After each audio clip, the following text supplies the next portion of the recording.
We all have a choice. We can either make a living or design a life. And to design your future, you must have goals. Well-defined goals are like a magnet. They pull you in their direction. And the better you have defined them, the better you have described them, the harder you work on them, the stronger they pull. And they pull you through all kinds of difficulties too. Now we're going to take some time to actually start designing the next 10 years of your life. We're going to start setting your goals. Goal setting is one of the most important skills to develop if you want to design your future. I'm going to give you enough homework not only to keep you busy for the rest of your life, but also to help you create the kind of life you may have always dreamed about living, but never believed possible. So let's get on with it. The sooner you exert the discipline, the sooner you will be enjoying the results. Once the results start to come, believe me, you won't mind the hard work and discipline it's going to take. There are short-term goals and long-term goals. Sometimes you're flying across the country, other times you're just walking down to the corner grocery store. Long-term goals are the equivalent of a major journey. When you reach the point where you've achieved your long-term goals, your life will be fundamentally changed, and the process of getting to that point will transform you into a stronger, wiser, higher-performing person than you are now. How can you identify your long-term goals? On a sheet of paper or in a notebook, write these 5 headings. Number 1, what do I want to do? Number 2, what do I want to be? Number 3, what do I want to see? Number 4, what do I want to have? And number 5, where do I want to go? Now, under each of these categories, write down several possible long-term goals. Be very relaxed about this. Just allow your mind to flow and come up with 3 to 6 ideas for each category. Don't worry about a lot of details at this point, and don't spend too much time describing a particular goal. In category number 1, for example, what do I want to do? Suppose you want to write a book about the history of your family. Just quickly jot down family history. Then as you look down the list of categories, it occurs to you that you've always wanted to see the pyramids in Egypt. So you write pyramids. Keep writing down ideas as long as the list of categories continues to inspire you. You'll probably be surprised at some of the things that turn up. You may have kept a great many desires and aspirations hidden in the back of your mind, but the opportunity to write them down will move them to the forefront of your consciousness. That's one of the benefits of this technique. When you're satisfied with your list of long-term goals, read through the list once again. Then, beside each item, write the number of years that you believe it will take you to achieve that particular goal. It's best to round off the numbers into 1 year, 3 year, 5 year, 10-year categories. For example, you may estimate that it will take you 10 years to research and write the book on your family history. But you'll need only 5 years to get yourself into a position where you can take a trip to the pyramids. Create a time frame like this for every one of your long-term goals. Immediate goals, those that will take less than a year to achieve, are important too, of course, and we'll deal with those separately in a moment. When you're finished entering your time frames, there should be a fairly balanced distribution of all your goals. If there are many 1- and 3-year objectives, but only a few in the 10-year category, maybe you need to think more about what you really want your life to add up to. What kind of life you really want to build over the long run. But if there's a preponderance of 10-year goals and relatively few of the shorter-term variety, This may be an indication that you're putting things off, that you're focused too much on where you'll be at the end of the day and not enough on what you can accomplish right now. Keep working on your list, adding and subtracting goals with various time frames until you've created a more or less even distribution. Now comes the really challenging and interesting part. So far, you've just been adding things to the list, but now it's time to start making some selections. Now you're going to start asking yourself, what's really important compared to what might just be sort of fun? Choose 4 goals from each of the 4 time frames, 1 year, 3 year, 5 year, and 10 year. Now you have 16 separate goals. So far, you've only referred to them in shorthand fashion. But now you're going to start seeing them very, very clearly in your mind's eye. You're going to see each goal just as if it were being realized this very minute. And you're going to write down a detailed description of exactly what you see. Do you intend to open a handmade furniture store in 3 years? What will the store look like from the street out front? Will there be gold leaf lettering on the windows? Or will there be a sign hanging over the door instead? How many square feet will the store contain? Will there be a showroom area for the furniture in front and a workspace in back? Or will the furniture be built at a different location?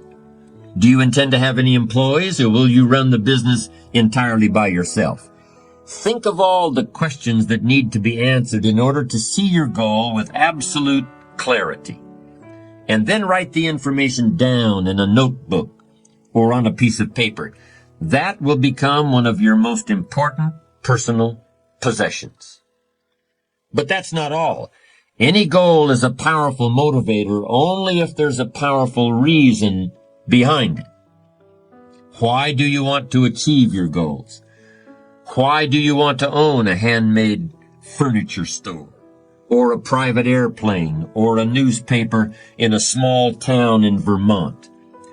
Why do you want to compete in a triathlon, or visit the Australian outback, or be the first woman in your family to earn a PhD? Write down your reasons for wanting each goal in the same degree of detail that you use to write your descriptions.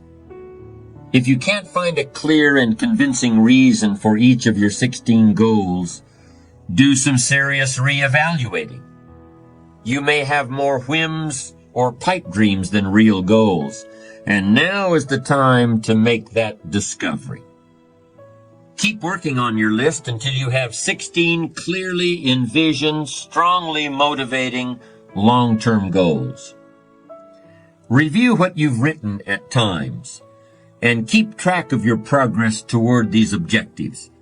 Above all, persevere. Goal setting is a very important first step, but goal achievement is a continuous, lifelong process. That's what makes it so challenging.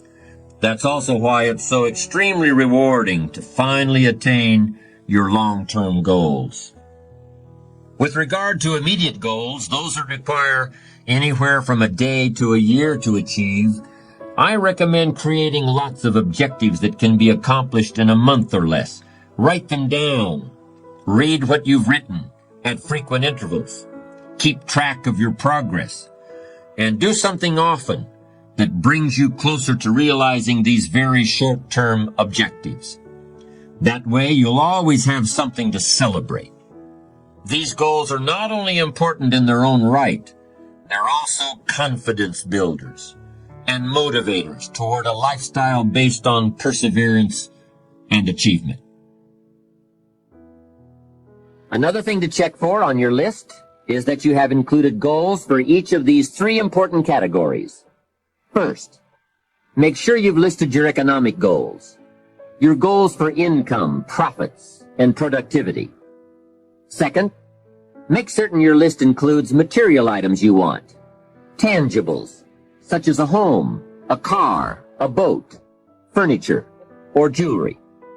Don't attach the wrong importance to things, but they are important. Third, you'll want to include on your list goals for personal development.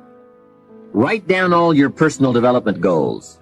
Your goals to be more physically fit, to lose weight, to be more decisive, to be a more effective leader, to be a better communicator, to learn another language. Of course, there are other types of goals to consider: family goals, social goals, lifestyle goals. This is pretty heavy homework, but remember, whether or not you do your homework shows up in the marketplace as well as in the classroom.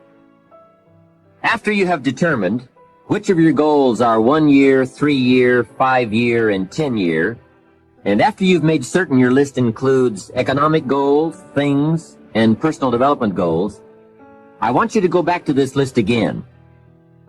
Now pick out the 4 most important 1-year goals, the 4 most important 3-year goals, the 4 most important 5-year goals, and the 4 most important 10-year goals. Those 16 goals will give you plenty of work for now. Get out some more paper, and in a brief paragraph, describe each goal. How high, how long, how much, what size, what model, what color, for example. Also describe why it is important to you. This is a process where you either talk yourself into it or talk yourself out of it, which is good. When you're unclear as to why something is important, usually you put only half-hearted effort into it. What you want is a powerful motivator, but the reason why you want it is an even more powerful motivator. It has greater pull. You may find that some of your goals you thought at first glance were important are not important after all. Do some reflecting, refining, and revising. The point is, right now, try to have approximately 4 1-year, 3-year, 5-year, and 10-year goals that you truly believe in, that inspire you, that you've sold yourself on. When these goals and the reasons you want to obtain them are each clearly described in a brief paragraph, transfer this information to a journal or some type of notebook that you can carry with you easily and refer to often. It's essential to set aside some time every week to review all of your goals, to rearrange them, redo them, restructure them, to add goals, or to tear up the whole list and start over. Goal setting is not something you do just once. It's a continual process. Also, you must constantly check your progress toward your goals. You don't want to fall too far behind on, or worse, lose sight of, your important goals. Your goals for tomorrow, next week, next month, 6 months from now. These are goals you can accomplish within the next year, the immediate future. We call these goals confidence builders. When you work hard, burn the midnight oil, and accomplish these little things, it builds your confidence to go for your long-range goals. Write down in your notebook or journal all the little things you would like to have or accomplish in the next year. How you set up this list is up to you. You might want to break it down by week or by month. Set it up in whatever way works well for you. Part of the fun of having a list is being able to check off something as obtained or completed. Every week, try to check off at least one thing on your list of short-term goals. And when you are able to check off something major, something on your list of long-range goals, celebrate. Make winning joyful. Congratulate yourself. It is very important to celebrate progress. We grow from 2 experiences. One is the joy of winning, and the other is the pain of losing. Here's what that also means. Make losing painful. Put it on yourself. If you set something up, fooled around, didn't pull it off, put it on yourself. And get around people who will help in this area. Hey, don't join an easy crowd. Go where the expectations are high, where the pressure to perform is high. It's how we grow. Here's a most important question to spend some time answering. What kind of person will I have to become to get all I want? Write down a few thoughts on that. Write down some skills you'll have to develop, for example, and some of the things you're going to have to learn. Just spend a little time writing a few sentences on this. What kind of person will I have to become to get all I want? The answer to this will give you some personal development goals. Ask yourself, is this really my goal? Is this truly what I want? Is it a positive goal? Is it important enough to me to become what it takes to reach this goal? Is it mine? Is it worth it? Redefine what actually is important to you. Redefine how hard you'll really work to get them. Achievement means moving forward. And in order to move forward, you must be motivated, inspired, ambitious. You must have dreams and goals that create ambition. Good ambition. Positive ambition. Now, ambition does not mean being greedy. It does not mean being selfish. It does not mean getting ahead at the expense of others. Ambition is not greed. Ambition is not avarice, an all-consuming desire for wealth. Ambition is not hoping you can win at the expense of others. Ambition is not greed. Ambition is an eager desire to achieve, an eager desire to get ahead in life, to do more for your family, to prosper in health, wealth, and relationships. Set some challenging goals. Set some goals that'll make you stretch. Become more than you ever thought you could become.